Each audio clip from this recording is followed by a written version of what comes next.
بالنسبة بقى لموضوع كابتن محمود الخطيب وكابتن حسام غالي، أول حاجة ده شأن يعني يخصنا احنا، ما يخصش حد. فيعني ايه، رأيت الناس اللي زايطة ايه ملهاش دعوة بالموضوع دوت.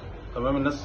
الناس مش فاهمة أساسا ايه اللي داير وايه اللي حاصل. كده كده حسام غالي بقاله سنتين ما بيخشش مجلس الإدارة ولا بيروح ولا، وهو شايف سكته. هتقول لي ما ده كان الكابتن، طبعا كابتن حسام غالي كابتن وليه كل الاحترام والتقدير، بس احنا بالنسبه لنا الخطيب كابتن على اي كابتن. فانت كابتن حسام غالي عايز تبقى رئيس نادي، عايز يبقى ليك كارير مع حالك، انت حر. بس ما تخبطش في محمود الخطيب كابتن.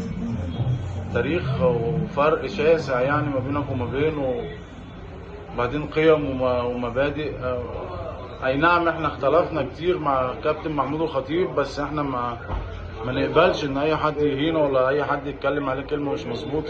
انا واحد من الناس اختلفت كاهلاوي اختلفت مع كابتن محمود الخطيب، ده ما يزعلش حد يعني. بس ان احنا نطلع نغلط فيه ولا نقول قيم لا. كابتن حسام اهدى على حالك كده، ده احنا كنا بنقول عليك الكابيتانو. اهدى كابيتانو شويه كده واطلع اعتذر. اطلع اعتذر للكابتن محمود الخطيب، عشان احنا مش هنضحي بكابتن محمود الخطيب عشان خاطر اي حد. كابتن محمود الخطيب رئيس النادي الاهلي كل الدعم.